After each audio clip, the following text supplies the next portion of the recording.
The crack of a gunshot split the morning air, shattering the stillness that had settled over Los Animas, Colorado in the summer of 1876. Olivia Armstrong ducked instinctively, her heart racing as she pressed herself against the rough wooden exterior of her father's mercantile. This wasn't the first time violence had erupted on Front Street, but the proximity sent her pulse hammering against her ribs. The gold rush and railroad had transformed the once sleepy town into a place where fortunes could be made and lost in the blink of an eye, a transformation her father, Bartholomew Armstrong, had seized upon with ruthless ambition. "Miss Armstrong, are you all right?" The voice was deep, concerned, and familiar. Olivia lifted her gaze to meet the worried eyes of Cole Kincaid, his tall frame casting a shadow over her. Dust clung to his worn leather vest, and his dark hair curled beneath the brim of his Stetson. Despite the commotion down the street, his focus remained entirely on her. "I'm fine, Mr. Kincaid," she managed, straightening her spine and smoothing the wrinkles from her pale blue dress. "Though I suspect Sheriff Bennett will have his hands full today." Cole's weathered face relaxed into a smile that crinkled the corners of his eyes. "Reckon he will." Two ranch hands arguing over a card game at Murphy's saloon. He extended his hand, helping her to her feet with a gentle strength that belied the calluses on his palm. "Can I escort you somewhere safer, Miss Armstrong?" Before Olivia could respond, the imposing figure of her father appeared in the doorway of Armstrong's Mercantile and Supply, his expression darkening at the sight of Cole's hand on his daughter's arm. "Olivia!" "Inside now," Bartholomew Armstrong commanded, his voice cutting through the morning air like a whip. His shrewd eyes, the same shade of green as Olivia's, narrowed at Cole. "Mr. Kincaid, I believe your presence is required elsewhere." Olivia felt Cole's hand slip away, and she immediately missed the warmth of it. At 22, she was hardly a child needing protection, yet her father treated her as if she were still in pigtails. "Good day, Mr. Armstrong," Cole said evenly, tipping his hat to Olivia. "Miss Armstrong." With that, he turned and walked down the boardwalk, his spurs jingling faintly with each step. "How many times must I tell you, Olivia?" her father hissed as he ushered her into the store. "That man is beneath your station. The Kincaids are nothing but dirt farmers playing at ranching." Cole Kincaid was simply being a gentleman, father, Olivia countered, her cheeks flushing with indignation.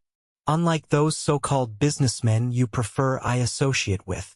The Mercantile smelled of leather, coffee, and tobacco scents that had once brought Olivia comfort, but now seemed to suffocate her. Glass display cases gleamed with jewelry too expensive for most of Los Animas's residents, a testament to her father's shifting priorities. What had once been a simple general store had transformed into an emporium catering to the wealthy railroad investors and mining barons who passed through town. "Speaking of proper gentlemen," Bartholomew continued, ignoring her remark, "Mr. Hargrove will be joining us for dinner this evening. He's expressed a particular interest in making your acquaintance." "Theodore Hargrove?" Olivia couldn't mask her distaste. "The man is twice my age and has buried 2 wives already. He is also the wealthiest railroad investor in the territory," her father replied coldly. "His interest in you is a compliment, not something to be scorned. You'll wear the green silk tonight." It wasn't a request. Bartholomew Armstrong had long since stopped making requests of his daughter. Since her mother's passing 5 years ago, he had become increasingly fixated on social climbing and fortune building, viewing Olivia as another asset to be leveraged. "Yes, father," she replied, the words tasting bitter on her tongue. As her father retreated to his office, Olivia moved to the front window, watching as Cole Kincaid mounted his chestnut stallion. Despite her father's dismissal of the Kincaid ranch, she knew Cole had built something remarkable from nearly nothing.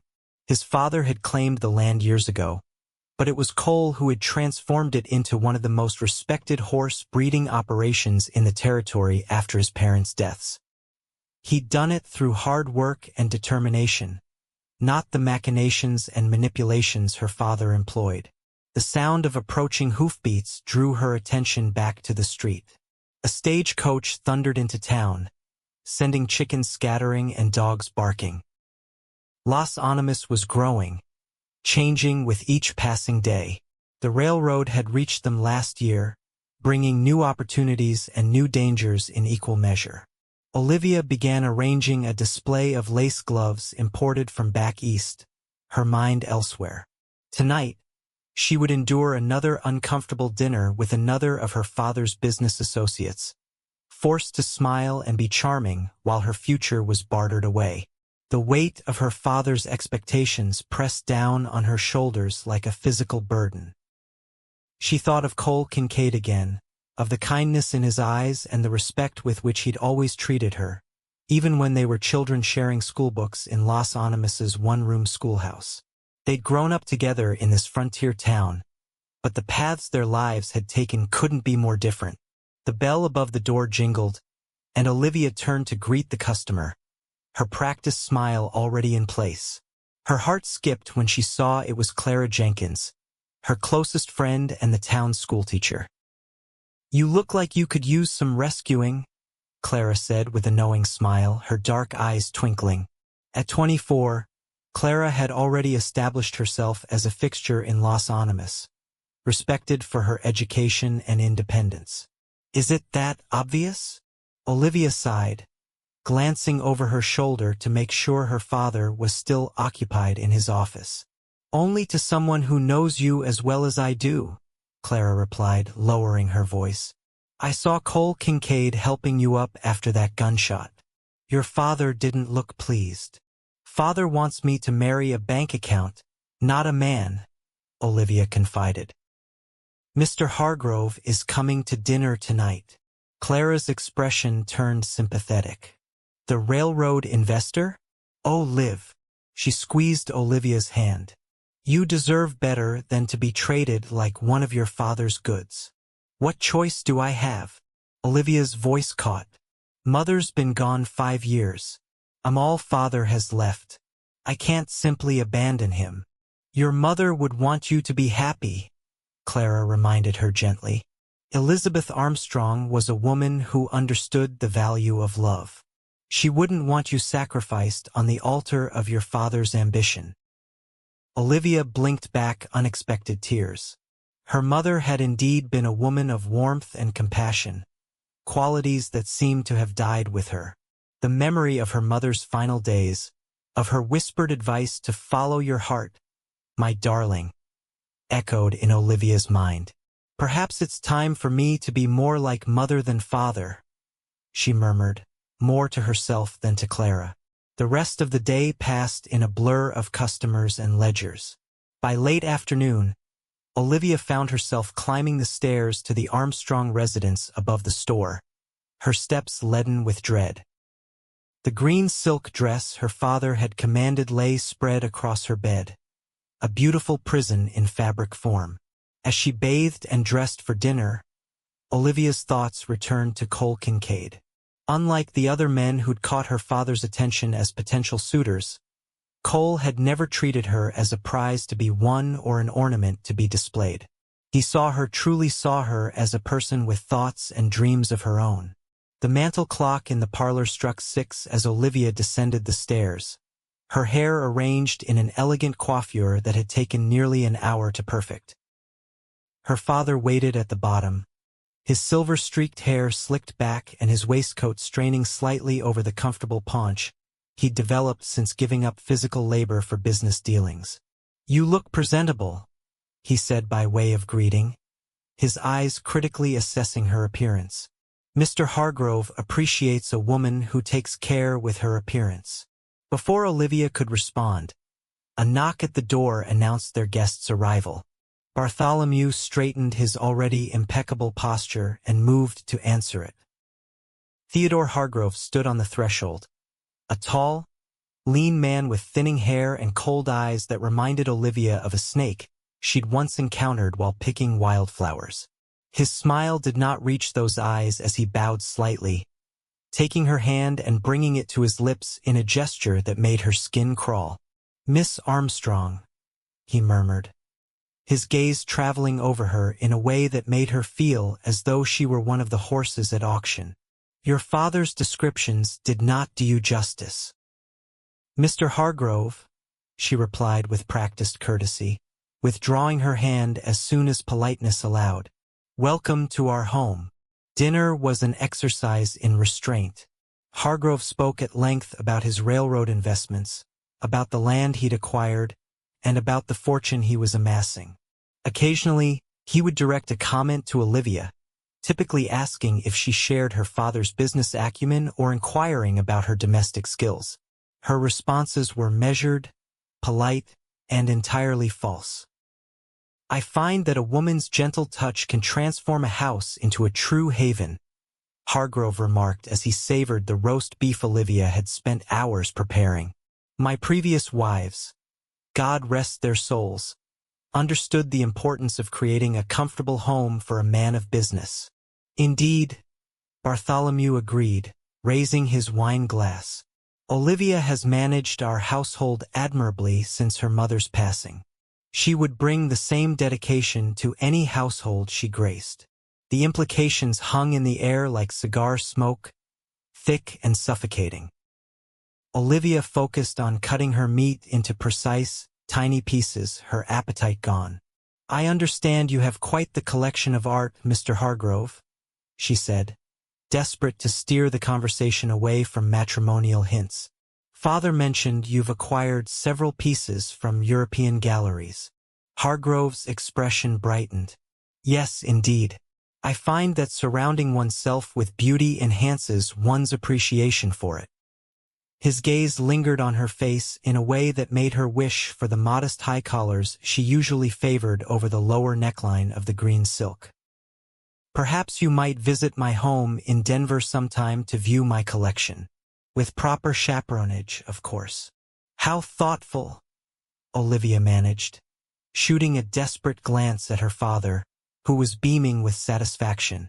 After dinner, as Hargrove and her father retired to the study for brandy and cigars, Olivia escaped to the balcony that overlooked the main street of Los Animas.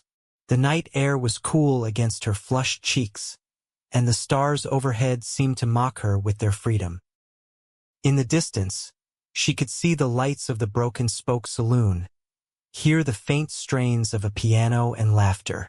Life continued beyond the stifling confines of her father's expectations. Somewhere out there, people were making choices based on their own desires, not the ambitions of others. "Mr. Hargrove has made his intentions clear," her father announced later that evening after their guest had departed. He stood in the doorway of her bedroom, his expression triumphant. "He wishes to court you with the intent to marry before the year is out." Olivia set down her hairbrush, meeting her father's gaze in the mirror. "And you've given him your blessing, I presume?" "Of course," Bartholomew replied, as if any other response would be absurd. "The man has connections that stretch from St. Louis to San Francisco. This alliance will secure our future in ways you cannot imagine." "Our future or yours?" The words slipped out before she could stop them. Her father's face darkened. "Don't be childish, Olivia. I have worked tirelessly to provide for you, to elevate our standing in this community. Theodore Hargrove represents everything I have worked toward." "What about love, father?" she asked quietly. "Mother always said, your mother was a romantic." He cut in sharply. "A lovely quality in some respects, but impractical in the world we live in.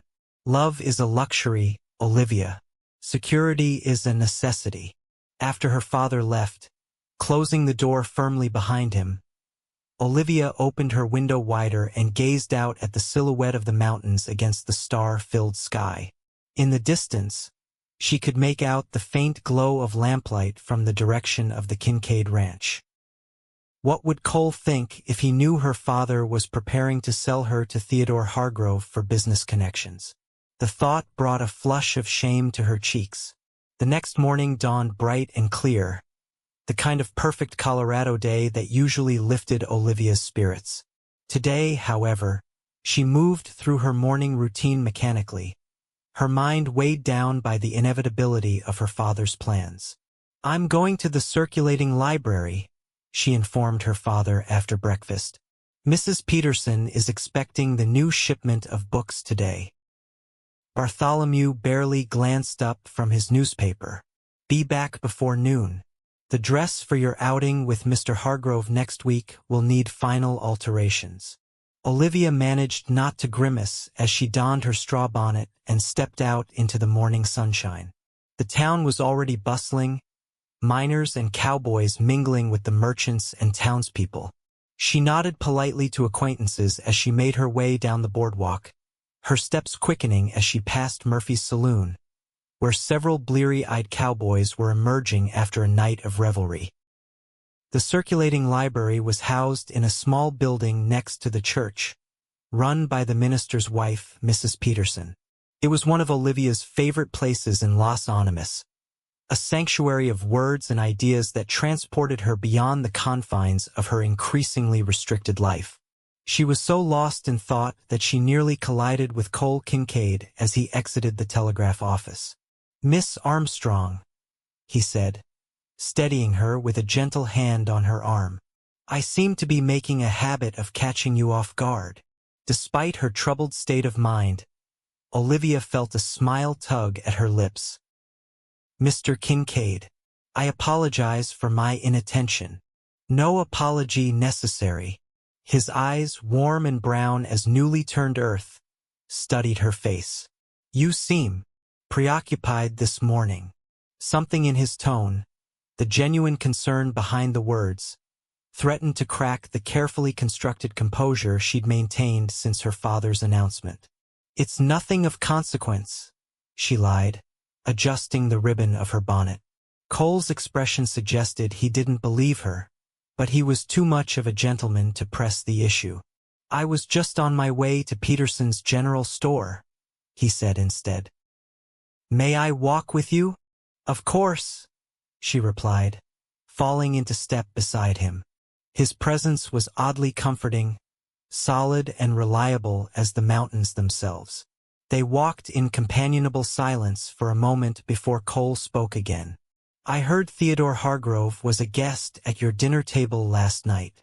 Los Animas was too small for much to remain private for long. Olivia sighed. "News travels fast." "Small towns," Cole agreed with a slight shrug. "Though I admit I was surprised. Hargrove doesn't strike me as your sort." "And what sort is that, Mr. Kincaid?" she asked, curious despite herself.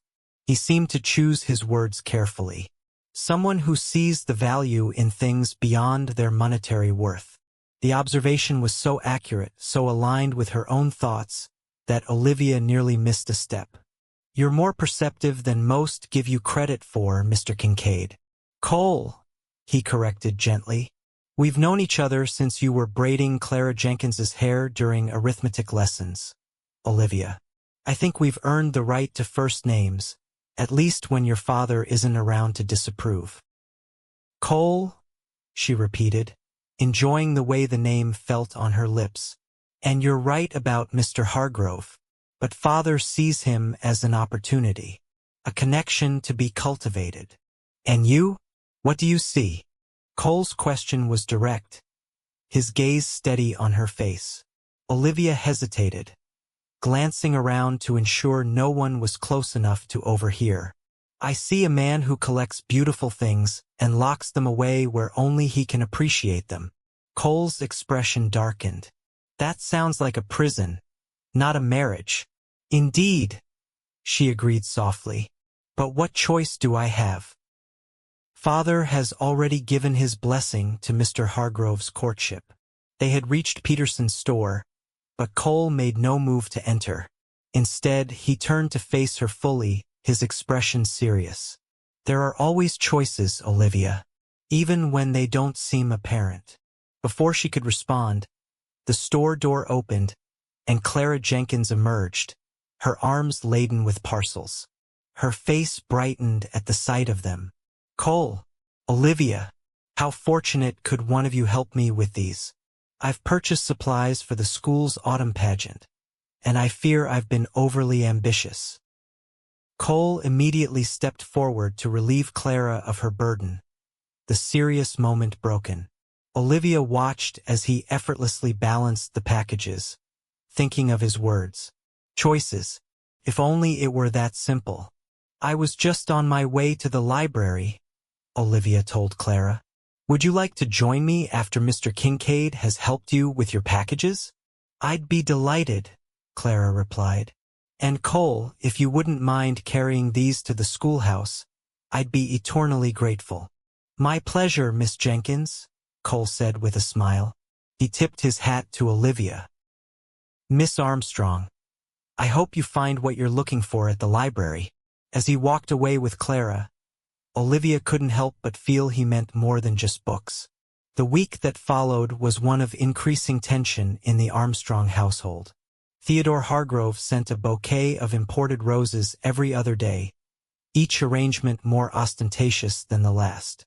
Olivia's father proudly displayed them in the parlor, commenting on the expense and rarity of such blooms in the frontier town. "He's quite taken with you," Bartholomew remarked as Olivia arranged the latest delivery. "I wouldn't be surprised if he proposes before harvest season." "Isn't that rather precipitous?" Olivia asked, trying to keep her voice neutral despite the panic rising in her chest. Her father waved away her concern. "When a man of Hargrove's standing knows what he wants, he doesn't waste time. Besides, at your age, many women are already mothers several times over." Olivia bit her tongue to prevent the retort that sprang to mind. 22 was hardly ancient, and she had no desire to become the third Mrs. Hargrove, regardless of the time frame. On Wednesday afternoon, as Olivia was inventorying the store's fabric supplies, the bell above the door jingled. She looked up to find Cole Kincaid standing in the entrance, his hat in his hands and an unreadable expression on his face. "Good afternoon, Mr. Kincaid," she said formally, aware of her father's presence in the back room. "How may I assist you today?" Cole approached the counter, his spurs making a soft jingling sound against the wooden floor. "I'm in need of some supplies, Miss Armstrong. Feed, ammunition, and perhaps some of that coffee your father imports from Brazil." As she began gathering his order, Olivia felt her father's presence before she saw him. Bartholomew emerged from the storeroom, his expression cooling considerably at the sight of Cole. "Mr. Kincaid," he acknowledged stiffly. "What brings you to town on a Wednesday? I thought auction day was your usual visit." "Good afternoon, Mr. Armstrong," Cole replied with impeccable politeness. "A special order of Appaloosas is arriving tomorrow, and I needed to stock up on a few essentials before they get here." Bartholomew's interest was piqued despite himself. "Appaloosas? From where?" "Idaho Territory," Cole answered. "Fine bloodlines, excellent conformation. They should fetch a good price at the Fort Lyon auction next month." Was all Bartholomew said. But Olivia could see the calculations running behind his eyes. Cole Kincaid might not be Theodore Hargrove, but successful horse trading was a respected enterprise in the West. "Well, I trust you'll find everything you need. Olivia, once you've completed Mr. Kincaid's order, please continue with the inventory." With that, he retreated to his office, closing the door firmly behind him. Cole waited until they were alone before speaking again, his voice low. "I've been thinking about what you said, about feeling trapped." Olivia glanced nervously at her father's closed door. "Mr. Kincaid, hear me out," he interrupted gently. "The autumn dance is this Saturday at the town hall. I'd like to request the honor of your company." The offer took her by surprise.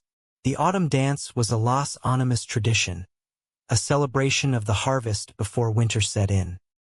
It was also a very public social event, one where her attendance with Cole would be noted and discussed by everyone in town. "My father would never allow it," she whispered, though her heart raced at the prospect. Cole's expression remained steady. "I'm not asking your father, Olivia. I'm asking you. One evening of your choosing, not his." The boldness of the statement left her momentarily speechless. Cole Kincaid was offering her exactly what she'd been craving. A choice. "If I were to say yes," she began cautiously, "Father would be furious. He's already all but promised me to Mr. Hargrove." "And is that what you want?" Cole pressed. "To be promised like merchandise to a man who sees you as another acquisition?" Put that way, the answer was simple. "No," she admitted. "But the consequences, sometimes," Cole said, his voice soft but firm. "We have to risk the consequences to discover what truly matters."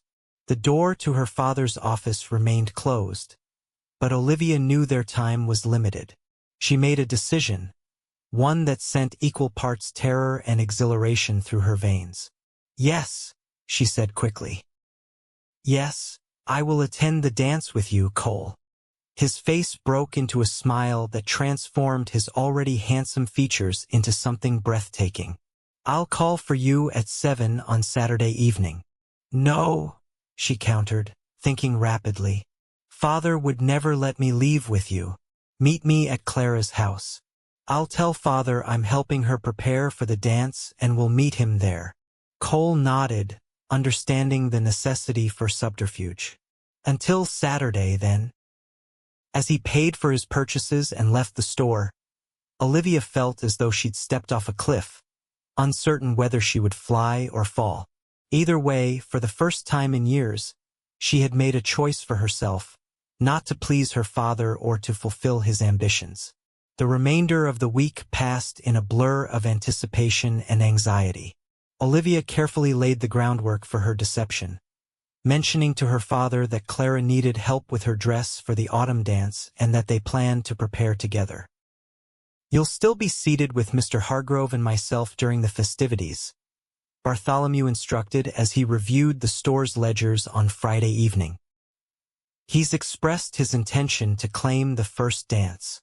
"Of course, Father," Olivia replied, the lie bitter on her tongue. Saturday dawned clear and crisp, the aspen trees in the nearby hills a riot of gold against the evergreen backdrop. Olivia moved through her chores with distracted efficiency, her mind constantly returning to the evening ahead.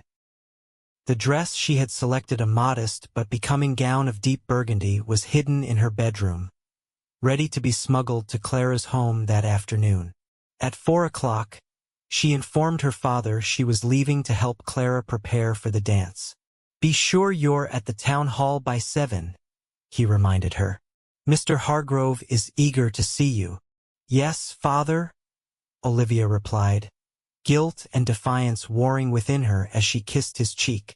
Clara, bless her loyal heart, was waiting with tea and excitement when Olivia arrived at her small cottage near the schoolhouse. "I can't believe you're actually doing this," Clara said as she helped Olivia with her hair, arranging the auburn waves into an elegant style adorned with a simple ribbon that matched her dress. "Your father will be livid when he realizes." "I know," Olivia admitted, her stomach knotting at the thought. "But for once in my life, I need to follow my own heart, not Father's ambitions." Clara squeezed her shoulder. "Your mother would be proud of you, Liv. She always said you had her spirit, though you kept it hidden beneath your father's expectations." The mention of her mother brought unexpected tears to Olivia's eyes. Elizabeth Armstrong had been a woman of quiet strength, gently guiding her husband's more mercenary tendencies toward compassion when she could. Since her death, that moderating influence had disappeared, leaving Bartholomew unchecked in his pursuit of wealth and status. "I miss her," Olivia whispered. "She would have known how to make Father understand that happiness can't be bought or arranged. Perhaps it's time you showed him that yourself, Clara suggested, applying a final pin to Olivia's hair. At precisely 7 o'clock, a knock at Clara's door announced Cole's arrival. Olivia's heart leapt into her throat as Clara went to answer it, suddenly overwhelmed by the magnitude of what she was doing. Cole Kincaid stood on the threshold, his tall frame clothed in a well-cut dark suit rather than his usual ranch attire. His hair was neatly combed, and his face freshly shaved. He looked, Olivia thought with a flutter in her chest, absolutely handsome. "Miss Armstrong," he said, his voice warm as he took in her appearance. "You look beautiful." Olivia felt a blush rise to her cheeks. "Thank you, Mr. Kincaid. You clean up rather well yourself." Clara beamed at them both. "Don't you two make a fine pair? Now, I'll be along shortly to run interference with your father, Olivia. Enjoy yourselves, but perhaps stay away from the punch bowl until I arrive to create a distraction." The autumn dance was in full swing by the time they reached the town hall. Lanterns hung from the rafters, casting a golden glow over the assembled townsfolk. A small band played lively tunes in the corner, and couples already filled the dance floor, swirling and laughing in the warm light. Olivia hesitated at the entrance, scanning the room for her father. She spotted him near the refreshment table, deep in conversation with Theodore Hargrove. Both men had their backs to the door. "We have a few minutes before they notice," Cole murmured, correctly interpreting her tension. "May I have this dance, Olivia?" Without waiting for her father's anger to find them, Olivia placed her hand in Cole's and allowed him to lead her onto the dance floor. As they joined the waltz, she felt a weight lift from her shoulders. Cole was a surprisingly graceful dancer, guiding her with confident steps that made her feel as though they were floating. "Where did you learn to dance like this?" she asked, momentarily forgetting her worries as they moved together in perfect harmony. "My mother," he replied with a smile that held a hint of sadness. "She insisted that being a rancher didn't mean I couldn't be a gentleman as well." "She taught you well?" Olivia said softly, thinking of her own mother's gentle guidance. For 3 blissful dances, they remained in their own world, talking and laughing as they hadn't since childhood. Cole told her about his plans for the ranch, about the breeding program that was gaining recognition throughout the territory. Olivia shared her love of books, her secret desire to someday see the ocean, maybe even visit Europe to see the art and architecture she'd only read about. It was during their 4th dance that reality intruded. Olivia felt Cole stiffen slightly, his gaze fixed over her shoulder. She didn't need to turn to know what or who he had seen. "Your father has spotted us," Cole said quietly, "and he doesn't look pleased." Taking a deep breath, Olivia squeezed Cole's hand. "Then we'd best face him together." They turned as one to find Bartholomew Armstrong bearing down on them, his face flushed with anger. Behind him, Theodore Hargrove watched with narrow-eyed calculation. "Olivia Elizabeth Armstrong," her father hissed when he reached them, his voice low but vibrating with fury. "What is the meaning of this deception?" Aware of the curious glances being cast their way, Olivia lifted her chin. "I'm enjoying the autumn dance, father, as is everyone else in town." "You were to accompany Mr. Hargrove," Bartholomew snapped. "Instead, I find you making a spectacle of yourself with—" He glared at Cole. "With this horse trader." "Breeder," Cole corrected mildly, though Olivia could feel the tension in the arm that still supported her back. "There's a substantial difference, Mr. Armstrong." Before her father could respond, Theodore Hargrove appeared at his elbow, his thin smile not reaching his cold eyes. "Bartholomew, perhaps we should continue this discussion somewhere more private. People are beginning to stare." Indeed, several nearby couples had stopped dancing to watch the confrontation unfold. Even the musicians had faltered, the music growing uneven as they divided their attention between their instruments and the drama on the dance floor. "This isn't over," Bartholomew warned Cole before turning to Olivia. "Come with me, daughter. Now." For a moment, Olivia hesitated, torn between filial obedience and the newfound freedom she'd tasted in Cole's arms. Then, with a silent apology to Cole, she stepped away from him. "I'll speak with you later, Father," she said firmly. "After you've had a chance to calm down." Bartholomew's face darkened further, but before he could explode, Clara appeared, slightly breathless and perfectly timed. "Olivia! There you are!" she exclaimed, linking her arm through Olivia's. "Mrs. Peterson has been looking everywhere for you. Something about the refreshment committee needing assistance." It was a transparent excuse, but it provided enough of a diversion for Clara to steer Olivia away from the three men, who remained locked in a tense tableau on the edge of the dance floor. "That was close," Clara murmured as they moved toward the refreshment table. "Your father looks ready to commit murder." "He won't cause a scene," Olivia replied, though her heart raced. "Not in front of the entire town. His reputation means too much to him." "And Mr. Hargrove?" Clara asked, glancing back to where the older man was now speaking intently to Bartholomew. He didn't look particularly pleased either. "I imagine Father is explaining that I've temporarily lost my senses," Olivia said bitterly. "That I'll be properly chastised and returned to Mr. Hargrove's side forthwith." "And will you be?" Clara's question was gentle but direct.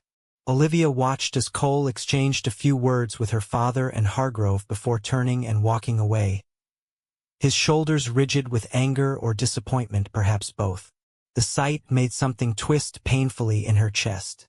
"I don't know," she admitted. "For a few dances, I felt free.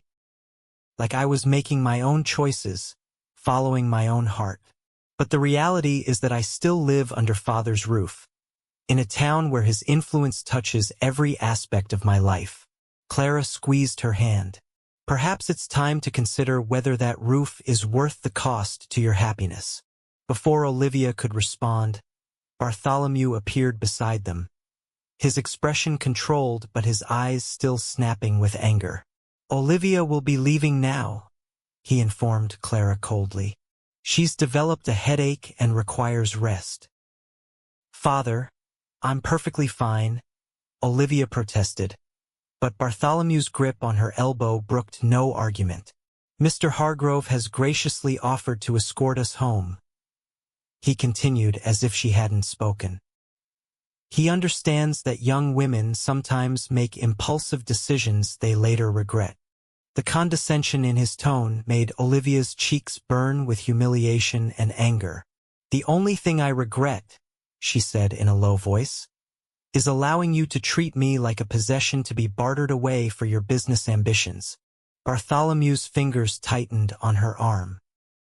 "We will discuss your disrespectful attitude at home," he said through gritted teeth. "Say good night to Miss Jenkins." With a helpless glance at Clara, Olivia allowed herself to be led from the town hall, Theodore Hargrove falling into step beside them with the smug satisfaction of a man who believed he'd averted a minor inconvenience. The carriage ride back to the Armstrong residence was conducted in frigid silence. Hargrove attempted several times to engage Olivia in conversation, but her monosyllabic responses eventually discouraged even his determined pursuit. Upon reaching their home, Bartholomew invited Hargrove inside for a brandy, but the older man declined, citing an early departure the next morning. "I look forward to continuing our discussions upon my return from Denver," Hargrove said, his gaze lingering on Olivia in a way that made her skin crawl. "Perhaps by then, Miss Armstrong will have recovered her usual charming demeanor."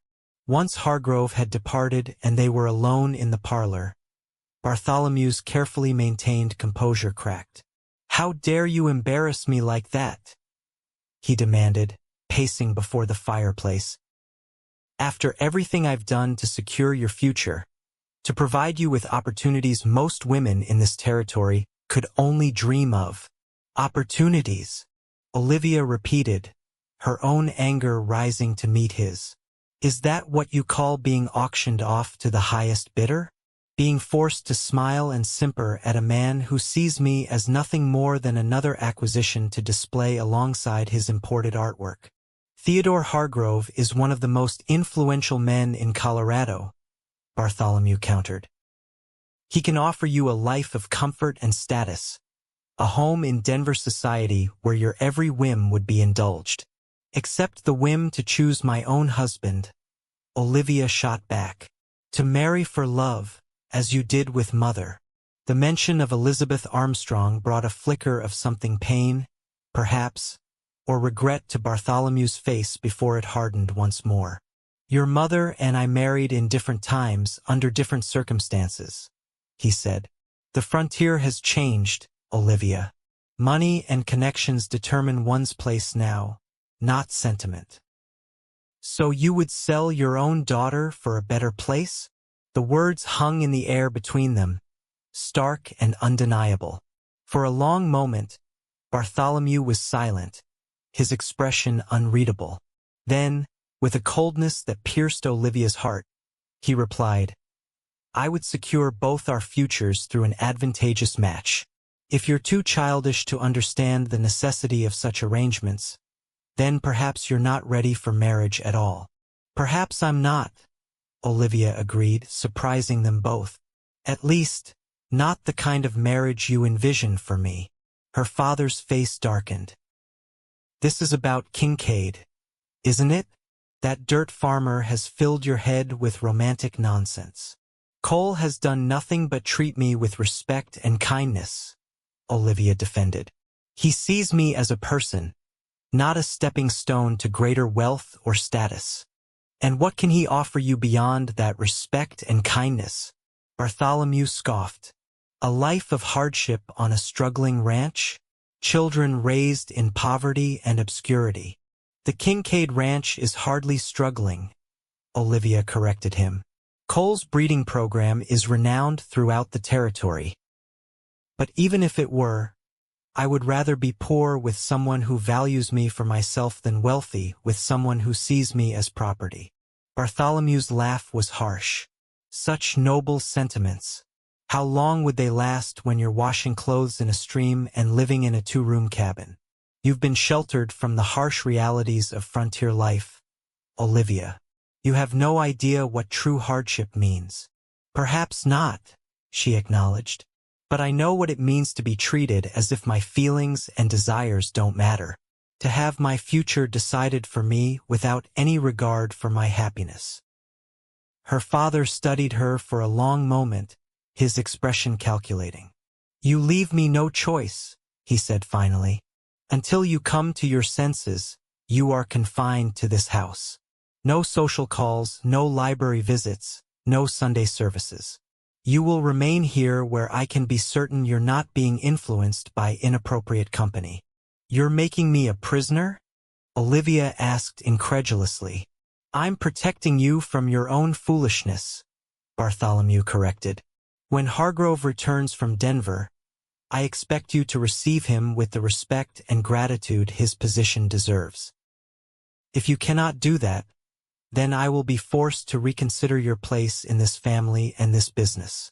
With that final threat hanging in the air, he turned and left the parlor, his footsteps heavy on the stairs as he ascended to his bedroom. Alone in the silent house, Olivia sank onto the settee, tears of frustration and anger burning behind her eyes. Her father's ultimatum had drawn a line between them that she wasn't sure could ever be erased. For the first time in her life, Olivia was forced to confront the possibility that her father's love was conditional not on her happiness or well-being, but on her compliance with his ambitions. The realization was both devastating and liberating. If her father's love could be withdrawn so easily, was it truly love at all? And if not, what obligation did she have to sacrifice her own happiness to maintain it? As she finally climbed the stairs to her bedroom, Olivia's thoughts turned to Cole Kincaid, to the warmth in his eyes when he looked at her, to the gentle strength in his hands as they danced, to the respect in his voice when he spoke to her. In Cole's presence, she felt seen and valued in a way her father's calculated arrangements could never provide. Dawn was breaking by the time Olivia made her decision. Sleep had eluded her, but clarity had not. With quiet determination, she rose and began to pack a small valise, selecting only practical items and the few keepsakes that had belonged to her mother. The green silk dress her father had insisted she wear for Hargrove remained hanging in the wardrobe, a symbol of the life she was choosing to leave behind. She wrote a brief note explaining her decision, not asking for forgiveness but offering understanding if her father could not accept her choice. Then, while the house was still quiet, Olivia Armstrong slipped down the back stairs and out into the early morning light of Los Animas. Clara Jenkins's cottage was her first destination. Her friend answered the door in her dressing gown, her eyes widening at the sight of Olivia with her valise. "You're leaving," Clara said, a statement rather than a question. Olivia nodded. "Father has given me an ultimatum. I will not accept it." Without hesitation, Clara ushered her inside. "You'll stay with me until you decide what's next," she declared. "Though I suspect I already know where your heart is leading you." "I need to speak with Cole," Olivia admitted. "But I'm not so naive as to think I can simply appear at his door and expect him to welcome me with open arms. My father's treatment of him has been unconscionable. Cole Kincaid is not a man who holds the sins of the father against the daughter," Clara assured her. "But you're right to approach this carefully. This isn't just about defying your father. It's about choosing a new path for your life." They shared a simple breakfast while discussing options. Clara offered to deliver a message to the Kincaid ranch, sparing Olivia the potential embarrassment of appearing uninvited. "Tell him I would like to speak with him," Olivia requested. "That I've made a decision he should be aware of. Nothing more." As Clara prepared to leave for the schoolhouse, planning to send the message with one of her older students who lived near the Kincaid property, there was a knock at the door. Both women froze, fearing Bartholomew had already discovered Olivia's absence and tracked her to her friend's home. Instead, when Clara cautiously opened the door, it was Sheriff Bennett who stood on the threshold, his expression grave. "Miss Jenkins," he greeted Clara before his gaze moved to Olivia. "Miss Armstrong, I thought I might find you here. Has my father sent you to fetch me home, Sheriff?"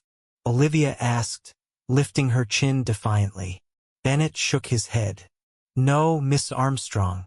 I'm afraid I'm here on a more serious matter." He removed his hat, a gesture that sent a chill down Olivia's spine. "There's been an incident at the Kincaid ranch. A fire broke out in one of the barns early this morning." Olivia's heart seemed to stop. "Cole?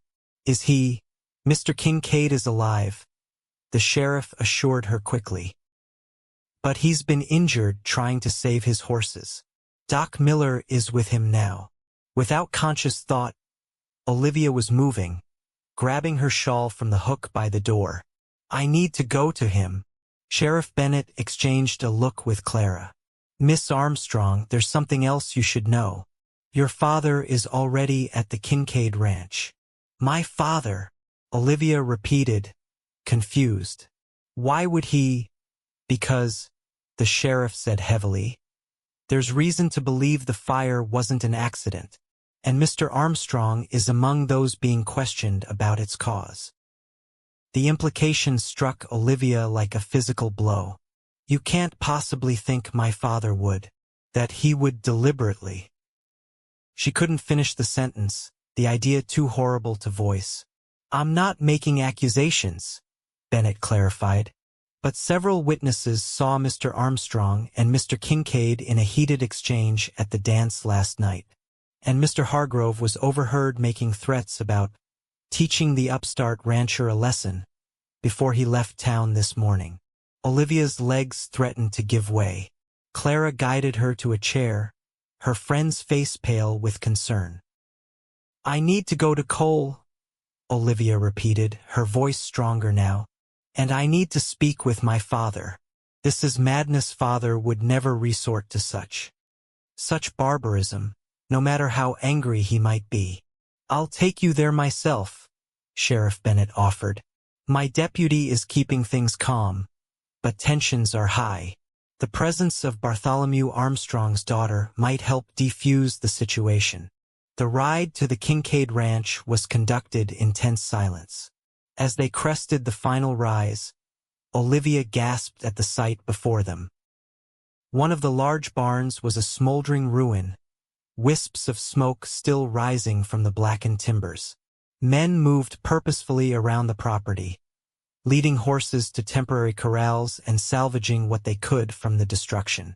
Sheriff Bennett helped Olivia from his wagon, guiding her toward the main house, a sturdy, two-story structure that had thankfully been spared from the flames. On the wide front porch, Doc Miller was emerging, his bag in hand and a grim expression on his face. "How is he?" Olivia asked before the sheriff could speak. The doctor's eyebrows rose at her presence, but he answered readily enough. "Burns on his hands and arms, smoke inhalation, and a nasty blow to the head from a falling beam. He's conscious but in considerable pain. I've given him laudanum for now." "May I see him?" The question came automatically, driven by a need that overrode propriety or caution. Doc Miller hesitated, glancing at the sheriff. "That might not be wise, considering the circumstances. Your father is inside with my deputy, and the mood is volatile." "All the more reason for me to go in," Olivia insisted. "Whatever happened here, I need to understand it. Please." After a moment's consideration, the doctor nodded. "He's in the front bedroom. Try not to excite him. He needs rest more than anything right now." The interior of the Kincaid home was surprisingly refined, with solid furniture and tasteful decorations that spoke of comfort rather than ostentation. Olivia followed the sound of raised voices to a sitting room where her father stood facing Deputy Harrison, their conversation cutting off abruptly at her entrance. "Olivia!" Bartholomew's face registered shock and then fury. "What are you doing here? I expressly forbade—" "Is it true?" she interrupted, her voice steady despite the trembling in her limbs. "Did you have something to do with this fire?" Her father's expression shifted from anger to outrage. "How dare you? How dare you even suggest such a thing? I have never in my life resorted to violence or destruction, no matter the provocation." The vehemence in his denial was convincing, but Olivia pressed on. "And Mr. Hargrove?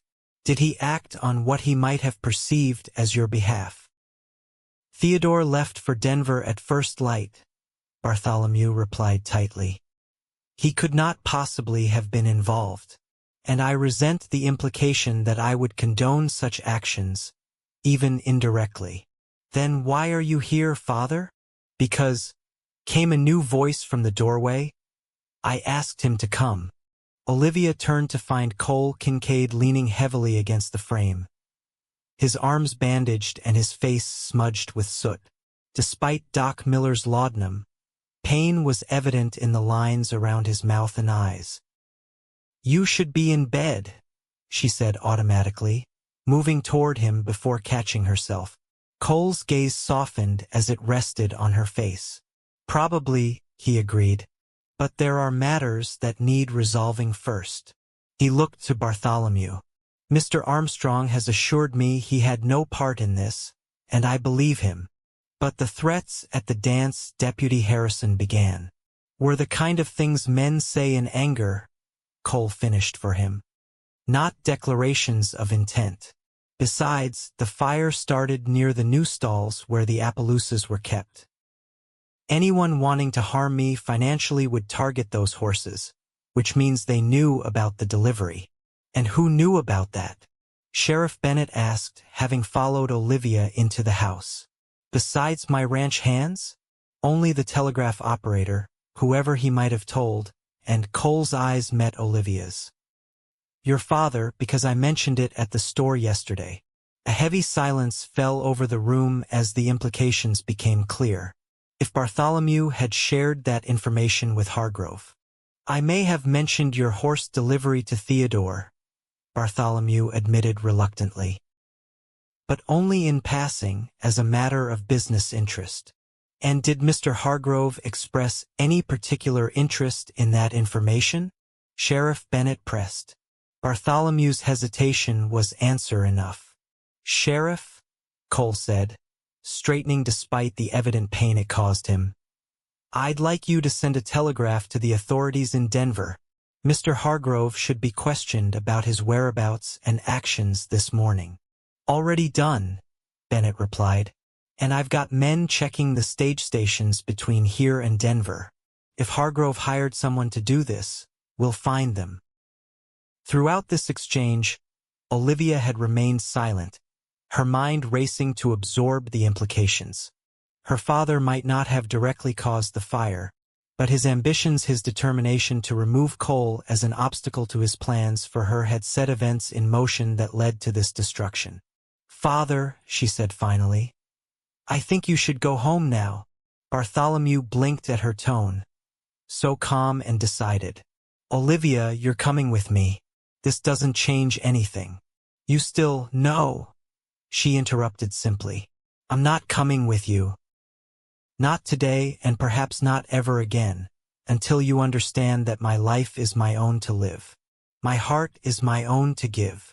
The color drained from her father's face. "You would choose this rancher over your own family? Over everything I've worked to provide for you?" "I'm choosing myself," Olivia corrected gently. "And yes, I believe I'm choosing Cole as well, if he'll have me. But most importantly, I'm choosing a life where I'm valued for who I am, not for the advantages my marriage might bring." For a long moment, Bartholomew stared at his daughter as if seeing her for the first time.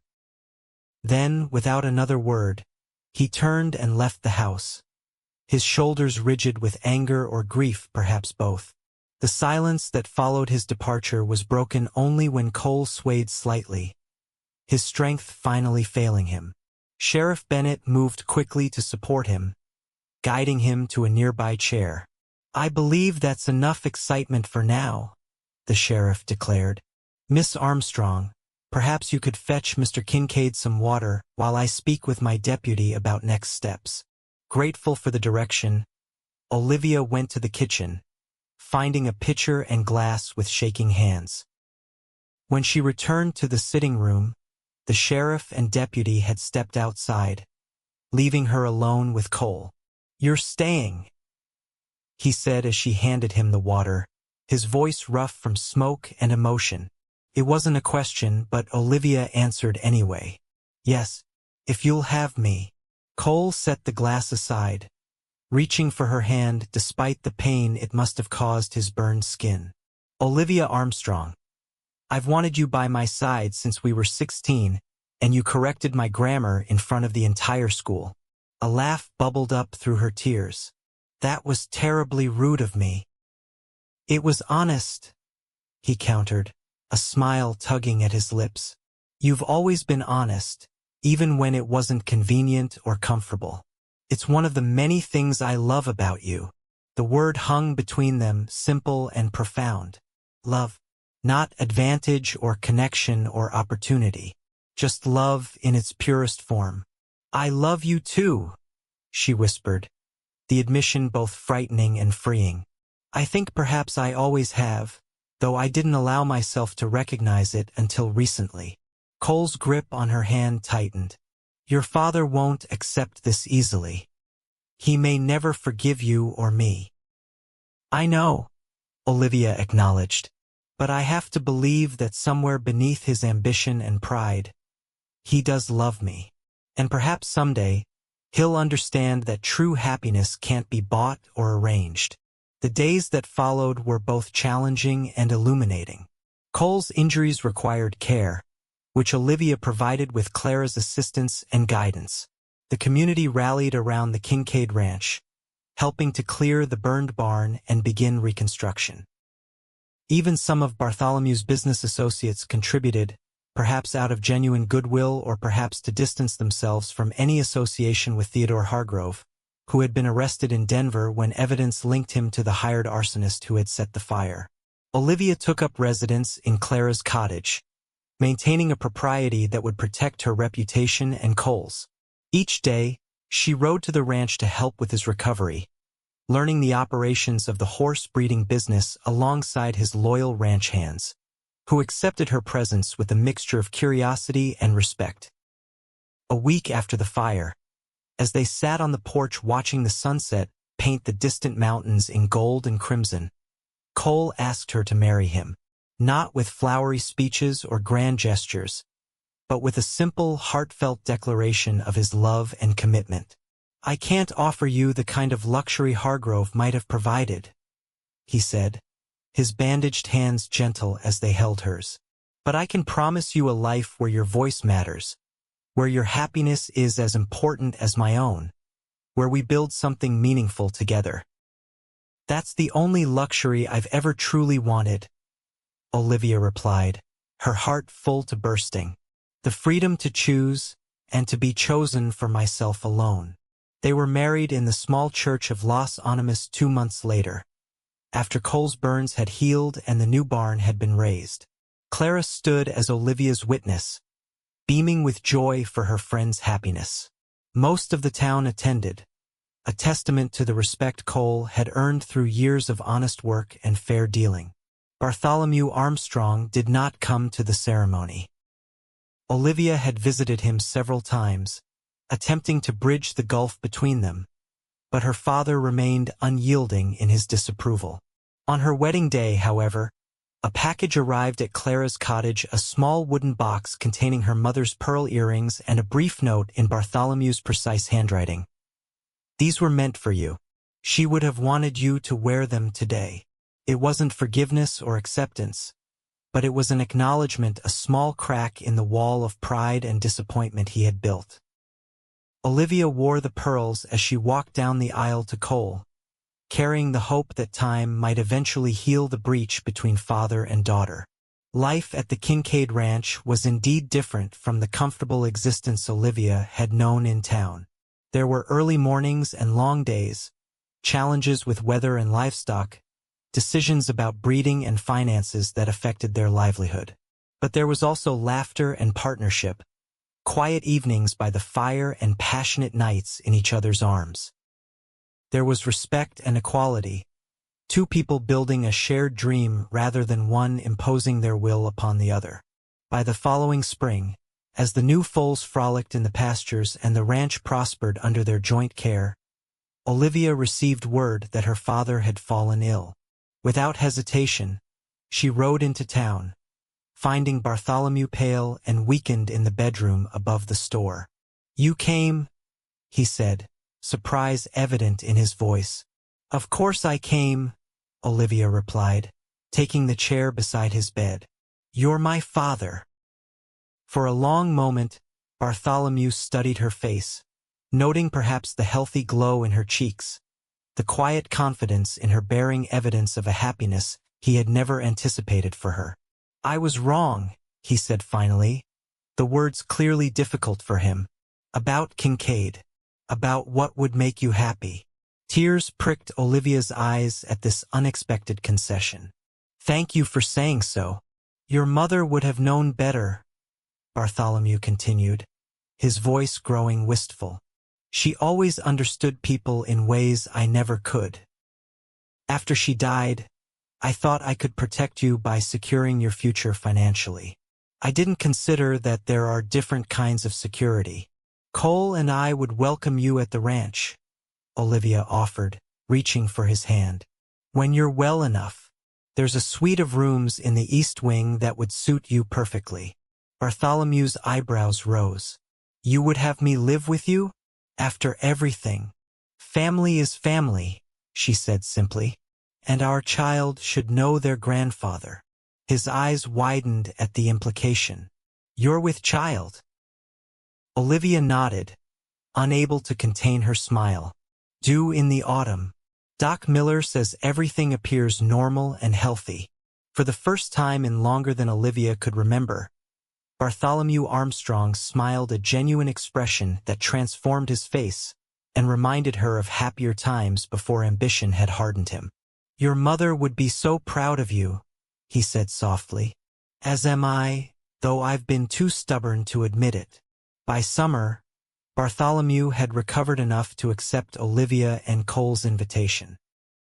The store was left in the capable hands of his assistant manager, and the elder Armstrong took up residence at the Kincaid ranch.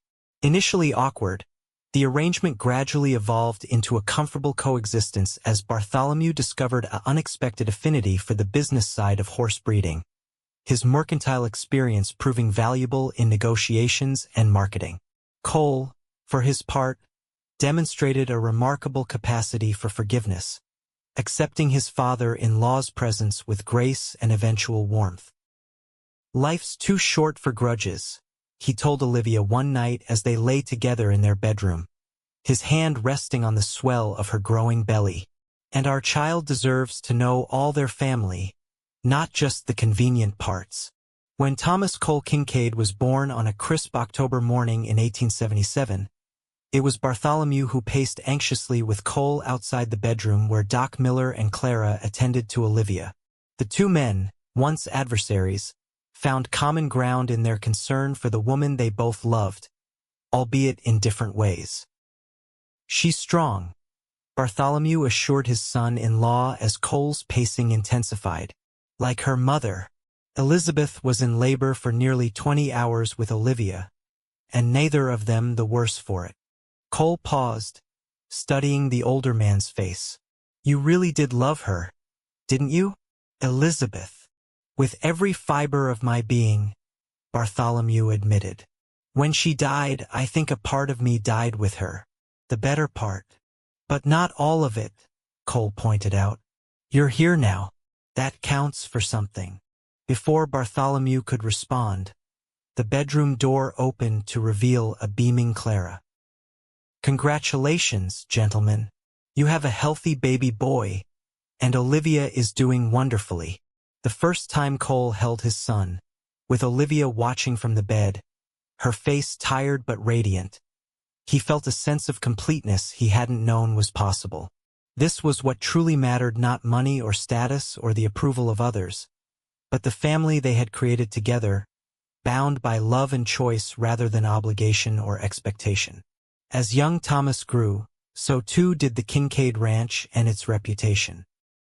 Cole's innovative breeding programs attracted buyers from as far away as California and Texas, while Olivia's keen business sense and Bartholomew's connections expanded their market even further east. They added a second child to their family 2 years later, a daughter named Elizabeth, after both grandmothers, and found their hearts expanding with each new addition. Life wasn't always easy. There were droughts and harsh winters, economic downturns, and occasional conflicts with neighboring ranchers. But through it all, Cole and Olivia faced challenges as partners, each valuing the other's strengths and supporting their weaknesses. On their 5th wedding anniversary, as they stood on the porch watching their children play in the yard under Bartholomew's watchful eye, Cole wrapped his arms around Olivia from behind, resting his chin on her shoulder. "Any regrets?" he asked, the question only half teasing. "About choosing a rancher over the life your father had planned for you?" Olivia turned in his embrace, meeting his gaze directly. "Not a single one," she assured him. "You chose me when I was just Olivia, not an Armstrong or a potential business advantage. You saw me when others only saw what I represented. And you chose me back," Cole reminded her, his voice husky with emotion, "even when it meant risking everything you'd ever known." "The best risk I ever took," she declared, rising on tiptoes to kiss him as their children's laughter floated on the summer breeze and the mountains stood sentinel in the distance. By the time Los Animas celebrated the turn of the century, the Kincaid Ranch had become one of the most successful operations in Colorado. Cole and Olivia's children were growing into thoughtful, capable young adults, educated both in books and in the practical matters of ranch life. Bartholomew Armstrong, now white-haired but still sharp-minded, had found unexpected fulfillment in his role as grandfather and business advisor, his earlier ambitions tempered by the wisdom of age and the joy of family. On a golden autumn evening in 1900, as they gathered on the expanded porch of the ranch house Cole and Olivia, their children, Bartholomew, Clara and her husband, and the loyal ranch hands who had become like extended family, Olivia looked around at the life they had built together and felt a profound sense of gratitude. "What are you thinking about?" Cole asked, his hand finding hers as it had countless times over the years, the gesture as natural as breathing. "I'm thinking about choices," Olivia replied, squeezing his fingers. "About how one decision can change the course of an entire life. For better or worse," he agreed, his smile as warm as it had been that day at the autumn dance when he'd asked her to choose for herself. "Definitely for better," Olivia declared, leaning her head against the shoulder of the man who had chosen her above all else, in a world where such choices were rarely simple or without cost. "Unquestionably for better." And as the sun set over the Colorado mountains, painting the sky in colors no artist could fully capture, Olivia Armstrong Kincaid knew with absolute certainty that real love, based on respect and choice, rather than advantage or arrangement, was the truest wealth anyone could possess. It was a lesson her father had finally learned, that her children would carry forward, and that she and Cole would continue to affirm with each day they shared together in the home and life they had built with their own hands, hearts, and unwavering commitment to each other.